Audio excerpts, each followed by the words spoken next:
அல்லேலூயா. ஆண்டவருடைய நல்ல நாமம் மகிமைப்படட்டும். இந்த டிசம்பர் மாதம் இந்த வாக்குத்தத்த ஆராதனையிலே உங்களை சந்திப்பதிலே ஆண்டவருக்குள்ளாய் பெரிய மகிழ்ச்சி அடைகிறேன். ஆண்டவராகிய கர்த்தர் இந்த மாதத்திலே நமக்கு தருகிற வாக்குத்தத்த வார்த்தைகளை கேட்டு தெய்வ ஆசீர்வாதத்தை பெறும்படியாய் உங்களை மிகுந்த அன்போடு இயேசுவின் நாமத்தினாலே ஏற்றுக்கொள்கிறேன். லூக்கா எழுதின சுவிசேஷம் 2வது அதிகாரம் 12வது வசனம். பிள்ளையை துணிகளில் சுற்றி முன்னணையில் கிடத்திருக்க காண்பீர்கள், இதுவே உங்களுக்கு அடையாளம் என்றான். இதுவே உங்களுக்கு அடையாளம். அடையாளம் என்கிற வார்த்தை ஒரு அற்புதமான வார்த்தை. அது நம்மை அடையாளப்படுத்துகிற வார்த்தை. அலைந்து திரிந்து கொண்டிருக்கிற மனித வாழ்க்கையில் ஒரு நிரந்தர முகவரி தருகிற வார்த்தை இந்த வார்த்தை, அடையாளம் என்கிற வார்த்தை. ஆண்டவராகிய இயேசு கிறிஸ்து இந்த பூலோகத்தில் பிறக்கும் போதே நம் எல்லாருக்கும் அடையாளமானார் என்று இந்த வேத வார்த்தை சொல்கிறது. கிறிஸ்துவுக்கு பிரியமானவர்களே, ஆண்டவராகிய இயேசு கிறிஸ்துவை சொந்த இரட்சகராய் ஏற்றுக்கொண்டிருக்கிற நாம் நம்முடைய வாழ்க்கையிலே அடையாளங்களாய் மாறியிருக்கிறோமா என்பதை நாம் கொஞ்சம் யோசித்து பார்க்க வேண்டியது இருக்கிறது. ஆண்டவராகிய இயேசு கிறிஸ்து பிறப்பே நம் எல்லாருக்கும் ஒரு அடையாளமான நிரந்தர முகவரியை தருகிற ஒரு வாழ்வாக இருந்தது என்பதை இந்த வேத பகுதியிலிருந்து நாம் அறிந்து கொள்ளலாம். நம்முடைய வாழ்க்கையிலே சில அடையாளங்கள் கிறிஸ்துவுக்கு முன்பே நமக்கு கொடுக்கப்பட்டது. அந்த அடையாளங்கள் உடையவர்களாய் நாம் இருக்கிறோமா என்பதை சற்று ஆழமாய் நாம் சிந்திக்க கடமைப்பட்டவர்களாய் இருக்கிறோம். யாத்ராகமம் 31வது அதிகாரம் 13வது வசனம், என் ஓய்வு நாட்களை ஆசரிக்க வேண்டும், எனக்கும் உங்களுக்கும் அடையாளமாயிருக்கும் என்று தெய்வ வார்த்தை இங்கே குறிப்பிட்டு சொல்லப்பட்டிருக்கிறதை நாம் அறியலாம். ஆண்டவராகிய கர்த்தர் ஏற்படுத்தின ஓய்வு நாளை, பரிசுத்த நாளை, அது நமக்கு அடையாளமாய் தேவனாகிய கர்த்தர் நமக்காக வைத்திருக்கிறார். தேவனுடைய பரிசுத்தமான நாளை நீங்களும் நானும் கொண்டாட வேண்டியதும் அடையாளப்படுத்த வேண்டியதும் நம்முடைய வாழ்க்கையிலே மிகவும் பிரதானமாய் இருக்கிறது. சங்கீதம் 84:10வது வசனம், 1000 நாளை பார்க்கிலும் உம்முடைய பிரகாரங்களில் செல்லும் ஒரு நாள் நல்லது என்று வேத வார்த்தை சொல்கிறதும், சங்கீதம் 27:4வது வசனத்தில் கர்த்தருடைய ஆலயத்தில் தங்கியிருப்பதையே நாடுவேன் என்று தாவீது சொல்கிறதையும் நாம் அறியலாம். தேவனாகிய கர்த்தர் ஒரு அடையாளமாய் பரிசுத்த நாளை நமக்கு தந்திருக்கிறார். ஆண்டவரை பற்றுகிற விசுவாசத்தில் இருக்கிற நீங்களும் நானும் அந்த நாளை அசட்டை செய்யாதபடிக்கு தேவநாமத்தை மகிமைப்படுத்துகிறவர்களாய் இருக்க வேண்டும். அது பரிசுத்தம் உள்ள நாள், பரிசுத்த குலைச்சலாக்காதபடி அந்த நாளிலே தேவனுடைய ஆலயத்திலே வந்து தேவநாமத்தை மகிமைப்படுத்தி நீங்களும் நானும் அடையாளம் உள்ளவர்களாய் வாழ வேண்டும் என்று முதலாவது உங்களை தேவ வார்த்தையிலே உங்களுக்கு சொல்வதிலே நான் சந்தோஷம் அடைகிறேன். 2வது, நம்முடைய வாழ்க்கையிலே பிரதானமான ஒரு அடையாளம் ஏசாயா 8வது அதிகாரம் 18வது வசனம், இதோ நானும் கர்த்தர் எனக்கு கொடுத்த பிள்ளைகளும் சீயோன் பர்வதத்தில் வாசமாயிருக்கிற சேனைகளின் கர்த்தராலே இஸ்ரவேலில் அடையாளங்களாகவும் அற்புதங்களாகவும் இருக்கிறோம் என்று வேத வார்த்தை சொல்கிறது. நானும் கர்த்தர் எனக்கு கொடுத்திருக்கிற பிள்ளைகளும் இஸ்ரவேலிலே அடையாளங்களாய் அற்புதங்களாக இருக்கிறோம் என்று இந்த வார்த்தை சொல்கிறது. தேவனாகிய கர்த்தர் குடும்பம் என்கிற ஒரு பெரிய பந்தத்திலே நம்மை ஏற்படுத்தியிருக்கிறார். திருச்சபை என்கிற உறவிலே கர்த்தர் நம்மை அழைத்திருக்கிறார். நாம் மாத்திரம் ஆண்டவராகிய கிறிஸ்துவை ஏற்றுக்கொள்வது அல்ல, அது நமக்கு அடையாளமாக அல்ல. நாமும் நம்மோடு இருக்கிறவர்களும் நம்முடைய குடும்பத்தாரும் நம்மை சார்ந்திருக்கிறவர்களும் தேவநாமத்தை ஒருமித்து மகிமைப்படுத்துவது தான் நமது அடையாளம் என்று இந்த வேத வார்த்தை நமக்கு சுட்டி காட்டுகிறது. ஏசாயா 58வது அதிகாரம் 14வது வசனத்தில், கர்த்தரில் மனமகிழ்ச்சியாயிருப்பாய், பூமியின் உயர்ந்த இடங்களில் உன்னை ஏறி இருக்க பண்ணி உன் தகப்பனாகிய யாக்கோபுடைய சுதந்திரத்தால் உன்னை போஷிப்பேன், கர்த்தருடைய வாய் இதை சொல்லிற்று என்று வேத வார்த்தை அழகாய் இங்கே குறிப்பிடப்பட்டிருக்கிறது. தேவனாகிய கர்த்தருடைய நாமத்தை நாம் மாத்திரமல்ல, நம்முடைய பிள்ளைகளோடு தேவனுடைய நாமத்தை நாம் ஒருமித்து மைமைப்படுத்த வேண்டும். அது நமக்கு அடையாளமாய் தரப்பட்டிருக்கிறது. அந்த அடையாளமுடையவர்களாய் நாம் குடும்பமாய் தேவனுடைய நாமத்தை மைமைப்படுத்துகிறவர்களாய் இருந்தால் 3 ஆசீர்வாதம். 1, கர்த்தரில் மனமகிழ்ச்சியாய் நாம் இருப்போம். நம்முடைய பிள்ளைகள் பூமியிலே உயர்ந்த இடங்களிலே ஏறியிருக்க கடவுள் பண்ணுவார்.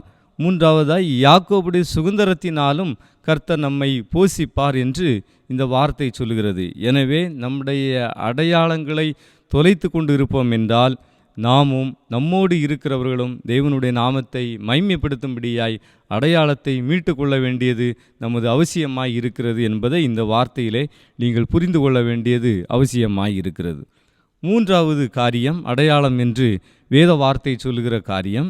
ஏசாயா 19வது அதிகாரம் 19-20 வசனங்களில் எகிப்து தேசத்தின் நடுவிலே கர்த்தருக்கு ஒரு பலிபீடமும் அதன் எல்லை அருகே கர்த்தருக்கு ஒரு ஸ்தம்பமும் உண்டாயிருக்கும்.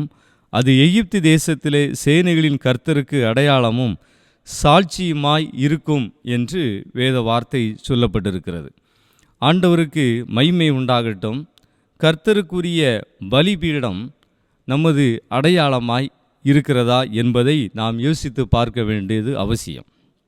ஆண்டவராகிய கிறிஸ்துவை ஏற்றுக்கொண்டு அவருடைய ஆலயத்திலே அவரை சேவிக்கிறவர்களாய் இருந்து அனுதினமும் பலிபீடத்திலே தன்னை ஆண்டவருக்காய் ஒப்பு கொடுக்கிற வாழ்க்கை நாம் வாழ வேண்டியது இருக்கிறது. அது நமது அடையாளம் என்று இந்த வேத வார்த்தை சொல்கிறது. முற்பிதாக்கள் தேவனாகிய கர்த்தருடைய நாமத்தை தேடினது மாத்திரம் இல்லாமல் பலிபீடத்திலே காணிக்கைகளை கொடுத்ததும் தன்னை அர்ப்பணித்ததையும் வேத வார்த்தையிலே நாம் அறியலாம். எனவே பலிபீடத்திலே தற்பிரதிஷ்டையாய் தெய்வ சமூகத்தில் நம்மை அர்ப்பணிக்க வேண்டியது இருக்கிறது என்பதை இந்த வார்த்தையிலிருந்து நாம் அறிந்து கொள்ளலாம். கடவுளுக்கு மகிமை உண்டாகட்டும். ஏசாயா 19:22 வசனத்தில் பார்க்கும்போது அப்படி பலிபீடத்தை சார்ந்து இருந்தவருடைய வாழ்க்கையிலே 22வது வசனம் சொல்கிறது, கர்த்தரிடத்தில் அவர்கள் மனம் திரும்புவார்கள், கர்த்தர் அவர்கள் விண்ணப்பத்தை கேட்டு குணமாக்குவார் என்றும் அந்த வார்த்தை சொல்கிறது. கர்த்தருடைய நாமத்தை மகிமைப்படுத்தி பலிகளை செலுத்தி இங்கே பலிபீடமான வாழ்வை அவர்கள் உடையவர்களாய் இருக்கும்போது தேவனாகிய கர்த்தரிடத்திலிருந்து மனம் திரும்புவதிலும் தேவனுடைய சமூகத்தில் எவைகளெல்லாம் நாம் விண்ணப்பமாய் வைக்கிறோமோ அவைகளெல்லாம் பெற்றுக்கொள்கிற வாழ்க்கையும் தேவனாகிய கர்த்தர் வைத்திருக்கிறார் என்று வேத வார்த்தை சொல்கிறது. சங்கீதம் 122 வசனத்தில் எருசலேமே உன் வாசல்களில் எங்கள் கால்கள் நிற்கலாயிற்று என்று வேத வார்த்தை சொல்கிறது. தேவனுடைய சமூகத்தில் நாம் மாத்திரமல்ல, நம்மோடு இருக்கிறவர்களும் தேவனை ஆராதனை செய்யவும் தேவனுக்குரிய மகிமையை செலுத்தவும் தேவனுக்கு பலிகளை செலுத்தும்படியாய் பலிபீடத்திலே தன்னை ஆண்டவருடைய சமூகத்தில் ஒப்பு கொடுக்கும்போது நிச்சயமான பேராசீர்வாதத்தை நீங்களும் நானும் அடைகிறோம் என்று வேத வார்த்தை சொல்லுகிறது. அடையாளம் நம்முடைய வாழ்க்கையிலே ரொம்பவும் பிரதானமான காரியம். ஆண்டவராகிய இயேசு கிறிஸ்து அவருடைய பிறப்பை நமக்கு அடையாளமாக வைத்தார். அந்த அடையாளமான வாழ்வை வாழ வேண்டும் என்று நாம் நினைக்கிறோமா? அந்த அடையாளத்திற்கு வருவதற்கு உங்களையும் என்னையும் நாம் அர்ப்பணித்திருக்கிறோமா? அந்த அடையாளத்தை காண வேண்டும் என்கிற பேராவல் நம்முடைய இருதயத்திற்குள்ளே இருக்கிறதா என்கிற கேள்வியை நான் உங்களுக்கு முன்பாக வைக்கிறேன். லூக்கா எழுதின சுவிசேஷம் 23வது அதிகாரம் 8வது வசனத்தில் ஏரோது இயேசுவை குறித்து அநேக காரியங்களை கேள்விப்பட்டிருந்தாலும் அவரால் செய்யப்படும் அடையாளத்தை பார்க்க வேண்டும் என்று ஆசை கொண்டிருந்தான் என்று அந்த வார்த்தை சொல்கிறது. தேவாதி தேவன் ஆகிய கிறிஸ்துவை பார்க்கும்படியாய் அவர் செய்த அடையாளங்களை அற்புதங்களை பார்க்க வேண்டும் என்கிற பேராசை அவர் கொண்டிருந்தது மாத்திரமல்ல, அவரை கண்டபோது அதை சந்தோஷமாய் அவர் ஏற்றுக்கொண்டார் என்றும் வேத வார்த்தை சொல்கிறது. இங்கே ஏரோது இயேசுவை குறித்து அநேக காரியங்கள் கேள்விப்பட்டிருந்தாலும் அவருடைய அடையாளம் என்னவென்று அவர் பார்க்க விரும்பினார். இயேசுவை குறித்து நீங்களும் நானும் பல காரியங்கள் நமக்கு தெரிந்திருந்தாலும் அவர் நம்முடைய வாழ்க்கையில் எப்படி அடையாளமாய் வந்தார், அந்த அடையாளத்தை நமக்கு தந்ததற்கான நோக்கம் என்ன, அந்த அடையாளம் உள்ள வாழ்வு நமக்கு என்ன கற்றுத்தருகிறது என்பதை யோசித்து பார்த்து ஏரோதுவை போல நாமும் அந்த அடையாளத்தை காண வேண்டும் என்கிற பேராவல் உடையவர்களாக நீங்களும் நானும் இருக்க வேண்டியது அவசியமாய் இருக்கிறது. சபையாரே, உங்களை பார்த்து எங்களிடத்தில் எனக்கு ஒரு கேள்வி. ஆண்டவராகிய கர்த்தரிடத்திலே நீங்கள் அடையாளத்தை கேட்டது உண்டா? ஏரோதுவைப் போல எனக்கு ஒரு அடையாளத்தை தாரும் என்று நீங்கள் கேட்டது உண்டா? ஏசாயா 7வது அதிகாரம் 11வது வசனம் சொல்கிறது, நீ உன் தேவனாகிய கர்த்தரிடத்தில் ஒரு அடையாளத்தை வேண்டிக்கொள் என்று வேத வார்த்தை சொல்கிறது. ஆண்டவருடைய நாமத்தினாலே கிறிஸ்துவே எனக்கு ஒரு அடையாளத்தை நீர் தாரும் என்று நாம் கேட்கும்போது தேவனாகிய கர்த்தர் நிச்சயமாய் ஒரு அடையாளத்தை அவர் தருவார். வேதாகமத்தில் அநேகர் அடையாளத்தை விரும்பினார்கள், அநேகர் அடையாளத்தை கண்டுகொண்டார்கள் என்று வேத வார்த்தை சொல்கிறது. மத்தேயு எழுதின சுவிசேஷம் 12வது அதிகாரம் 38வது வசனத்திலே வேத பாரகரும் பரிசேயர்களில் சிலரும் தேவனுடைய நாமத்தினால் எங்களுக்கு ஒரு அடையாளத்தை நாங்கள் காண வேண்டும் என்று அவர்கள் விருப்பப்பட்டதை அந்த வேதவசனம் சொல்கிறது. மத்தேயு எழுதின சுவிசேஷம் 16வது அதிகாரம் 1வது வசனத்திலே பரிசேயரும் சதுசேயரும் அடையாளத்தை காண வேண்டுமென்று விரும்பினதை வேத வார்த்தை ஞாபகப்படுத்துகிறது. மத்தேயு எழுதின சுவிசேஷம் 24வது அதிகாரம் 3வது வசனத்திலே சீசர்கள் கிறிஸ்துவிடத்திலே அடையாளத்தை விரும்பினார்கள் என்று வேத வார்த்தை சொல்கிறது. லூக்கா எழுதின சுவிசேஷம் 11வது அதிகாரம் 16வது வசனத்திலே மக்கள் கூட்டத்திலே சிலர் தேவனுடைய அடையாளம் என்ன, கிறிஸ்துவினுடைய அடையாளம் என்ன என்று அவர்கள் பார்க்க நினைத்ததை வேத வார்த்தை சொல்கிறது. யோவான் 2வது அதிகாரம் 18வது வசனத்திலே யூதர்கள் அடையாளத்தை விரும்பினார்கள் என்று வேத வார்த்தை சொல்கிறது. யோவான் 6வது அதிகாரம் 30வது வசனத்திலே மக்கள் கூட்டத்திலே சிலர் கிறிஸ்துவினுடைய அடையாளத்தை காண விரும்பினார்கள் என்று வேத வார்த்தை சொல்கிறது.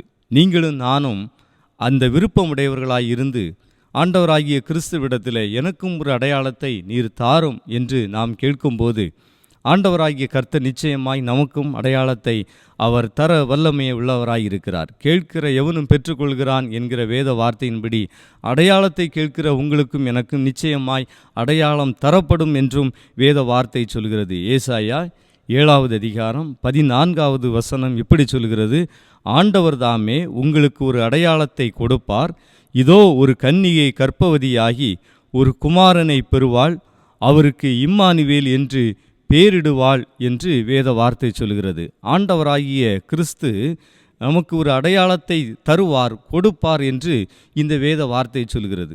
ஆண்டவருடைய நாமத்தினாலே அடையாளத்தை பெற வேண்டும் என்று வாஞ்சிக்கிற நீங்களும் நானும் அடையாளம் உடையவர்களாக மாறிவிடுகிறோம் என்று இந்த வேத வார்த்தை நமக்கு ஞாபகப்படுத்துகிறது. கிறிஸ்துவுக்குள் எனது அருமையான தெய்வ பிள்ளைகளை, ஆண்டவராகிய இயேசு கிறிஸ்துவினுடைய பிறப்பு உலகத்தினுடைய எல்லா மனிதருக்கும் ஒரு அடையாளமாக இருந்தது. இன்று உங்களுக்கும் எனக்குமான அடையாளம் என்னவாய் இருக்கிறது? நாம் மனிதன் என்று பெருமைப்பட்டு கொண்டிருக்கிறோம், அது சரியல்ல. தேவனாகிய கிறிஸ்து நமக்கு ஒரு அடையாளத்தை முன்வைத்தார். அவர் ஏற்றுக்கொண்டிருக்கிற நீங்களும் நானும் அடையாளங்களாய் வாழும் வேண்டும் என்று தேவனாகிய கிறிஸ்து விரும்புகிறார். அந்த அடையாளம் உள்ள வாழ்வை வாழும்படியாய் நம்மை தேவனுடைய சமூகத்தில் அர்ப்பணிப்போம். அடையாளமுள்ள வாழ்க்கை தேவனாகிய கர்த்தர் தாமே நமக்கு தந்து நம்மை நிறைவோடு ஆசீர்வதிப்பாராக. ஆமேன். அல்லேலூயா. தலைகளை தாழ்த்தி ஜெபிப்போம். ஸ்தோத்திரம் ஆண்டவரே, உம்மை நன்றியோடு துதிக்கிறோம். இந்த மாதத்திற்காக உமக்கு நாங்கள் நன்றி செலுத்துகிறோம். இந்த வருடத்திலே 11 மாதங்கள் என் ஆண்டவராகிய கர்த்தர் எங்களோடு இருந்தீர், எங்களை நடத்தினீர், எங்களை பாதுகாத்தீர், எங்களை பலப்படுத்தினீர், ஜீவனை தந்தருளினீர். அதற்காய் ஸ்தோத்திரம். இந்த வருடத்தின் இந்த கடைசி மாதத்தையும் காணும்படியாய் ஆண்டவராகிய கர்த்தர் தம்முடைய சித்தத்தை எங்கள் மீது வைத்ததற்காக உமக்கு நாங்கள் நன்றி செலுத்துகிறோம். ஆண்டவரை, இந்த மாதத்திலே எங்களுக்கு ஒரு வாக்குத்தத்தத்தை கர்த்தர் தந்திருக்கிறீர். கிறிஸ்து எங்களுக்கு அடையாளமானது போல நாங்களும் பிறருக்கு உலகத்திற்கு அடையாளமாய் வாழ வேண்டும் என்பதை இதோ உம்முடைய வார்த்தையில் இருந்து நாங்கள் பெற்றுக்கொண்டோம். உமக்கு நாங்கள் நன்றி செலுத்துகிறோம். கிறிஸ்து நீர் எப்படி இந்த பூமிக்கு அடையாளமாய் இந்த பூமியிலே வந்தீரோ, கொடுக்கப்பட்டீரோ, அதுபோல நாங்களும் அடையாளமுடையவர்களாய் வாழும்படியாய் இப்பொழுதே இந்த காலை நேரத்தில் எங்களை நாங்கள் உம்முடைய சமூகத்தில் அர்ப்பணித்து நிற்கிறோம். இந்த மாதம் எங்களுக்கு ஒரு அடையாளம் உள்ள மாதமாய் இருக்க என் ஆண்டவராகிய கர்த்தர் இரக்கம் செய்யும். எங்களுடைய தனிப்பட்ட வாழ்க்கையில், தனிப்பட்ட மனித ஜீவியத்தில் எங்களுக்கு ஒரு அடையாளத்தை தாரும். எங்களுடைய குடும்ப வாழ்க்கையில் ஒரு அடையாளத்தை தாரும். எங்களுடைய திருச்சபை வாழ்விலே ஒரு அடையாளத்தை தாரும். எங்களுடைய இரட்சணிய சேனைக்கென்று ஒரு அடையாளத்தை தேவனாகிய கர்த்தர் இந்த மாதத்திலே நீர் தரும்படியாய் உம்முடைய நல்ல நாமத்தினாலே நாங்கள் கேட்கிறோம் கர்த்தாவே. இந்த மாதம் எங்களுக்கு நிறைவும் ஆசீர்வாதம் உள்ள மாதமாய் என் தேவனாகிய கர்த்தர் எங்களுக்கு தந்தருளும்படியாய் ஜெபிக்கிறோம். பலகீனப்பட்டவர்களை கர்த்தர் விடுதலையாக்கவும், கட்டுண்டவர்களை காவலிருந்து கர்த்தாதி கர்த்தர் விடுதலையாக்கவும் உம்முடைய கிருபைக்காக நாங்கள் கெஞ்சி நிற்கிறோம் கர்த்தாவே. உமக்கு ஸ்தோத்திரம். படிக்கிற பிள்ளைகள் எல்லாரையும் கர்த்தர் நீர் ஆசீர்வதியும். வாலிப தம்பி தங்கைகளை கர்த்தர் ஆசீர்வதியும். சகோதர சகோதரிகளை கர்த்தர் ஆசீர்வதியும். பெற்றோருக்கு பூரண ஜீவனை கர்த்தர் நீர் தந்தரலும். எங்களுடைய இரட்சணிய சேனையை ஆசீர்வதியும். பிற திருச்சபைகளை கர்த்தர் நீர் ஆசீர்வதியும். இந்த டிவிஷனையும் இந்த மாகாணத்தையும் கர்த்தர் நீர் அதிகமாய் ஆசீர்வதித்தருள நாங்கள் ஜெபிக்கிறோம். எங்களுடைய படைத்தலத்திற்காக நாங்கள் ஜெபிக்கிறோம். எங்களுடைய படைத்தலத்தில் உலகமெங்கிலும் வியாபித்து இருக்கிற ஜனங்களுக்காக நாங்கள் ஜெபிக்கிறோம். ஒவ்வொரு குடும்பங்களையும் தனியாய் குடும்பமாய் ஒவ்வொருவரையும் என் ஆண்டவராகிய கர்த்தர் நீர் ஆசீர்வதித்தருள உம்முடைய கிருபைக்கு நாங்கள் ஒப்பு கொடுக்கிறோம் கர்த்தாவே. இந்த மாதம் எங்களுக்கு நிறைவுள்ளதாய் இருக்கட்டும். எங்களுடைய தேவைகள் எல்லாம் சந்திக்கப்பட்டு இருக்கட்டும். யாரும் பலகீனத்தினாலோ வேதனையினாலோ பாடுகளிலோ உட்படாதபடிக்கு தேவனாகிய கர்த்தர் தம்முடைய கரத்தினாலே ஒவ்வொருவரையும் சுகமாய் இந்த பூமியிலே நீர் தங்க பண்ணும்படியாய் உம்முடைய இரக்கத்திற்காக நாங்கள் ஜெபிக்கிறோம். இந்த மாதத்திலே பிறந்த நாள் காண்கிற ஒவ்வொருவரையும் கர்த்தர் நீர் ஆசீர்வதியும். இந்த மாதத்திலே திருமண நாட்களை காணுகிற ஒவ்வொருவரையும் கர்த்தர் ஆசீர்வதியும். இந்த மாதத்திலே விசேஷித்த நாட்களை காண இருக்கிற ஒவ்வொருவரையும் கர்த்தர் அதிகமாய் ஆசீர்வதித்தருள நாங்கள் ஜெபிக்கிறோம். கிறிஸ்து பிறப்பின் மாதத்தை நாங்கள் சிறப்போடு கொண்டாடும்படியாக இருக்கிறோம். ஆண்டவரே, நடைபெற இருக்கிற ஒவ்வொரு விசேஷித்த ஆராதனைகளையும் கர்த்தர் நீர் எங்களுக்கு ஆசீர்வாதமாக்கி தரும்படியாய் கேட்கிறோம். இந்த மாதத்தினுடைய ஊழியம் ஆண்டவராகிய கிறிஸ்துவால் சிறந்திருக்கும்படியாய் தேவ தயவு எங்களுக்கு வேண்டும் ஆண்டவரே என்று சொல்லி உம்மை நாங்கள் வருந்தி அழைத்து நிற்கிறோம். தெய்வ சமாதானமும் இரக்கமும் எங்களுடைய இருதயங்களிலே இருக்கட்டும். தேவனாகிய கர்த்தர் முன்னடக்கவும் உம்மை பின்தொடர்ந்து நாங்கள் இந்த மாதத்திலே நடந்து அநேக ஐஸ்வர்யங்களும் ஆசீர்வாதங்களையும் சுதந்திரிக்கும்படியாய் ஆண்டவராகிய கடவுள் எங்கள் மீது நீர் கிருபையாயிரும். நீர் தந்த வார்த்தையின்படி அடையாளமுள்ள வாழ்க்கை இந்த மாதங்களில் கர்த்தர் எங்களுக்கு தாரும். ஜெபத்தை ஏற்றுக்கொள்ளும். எங்களை ஆசீர்வதியும். இயேசுவின் வல்லமை உள்ள நாமத்தில் கேட்டு ஜெயம் பெறுகிறோம் பிதாவே, ஆமீன். கர்த்தராகிய இயேசு கிறிஸ்துவின் கிருபையும் பிதாவாகிய தெய்வத்தின் அன்பும் மாறாத தூய பரிசுத்த ஆவியானவரின் அன்பும் ஐக்கியமும் இப்பொழுதும் எப்பொழுதும் சதா காலங்களிலும் நம் யாவரோடும் தங்கி நிலைத்திருப்பாராக. ஆமேன். அல்லேலூயா.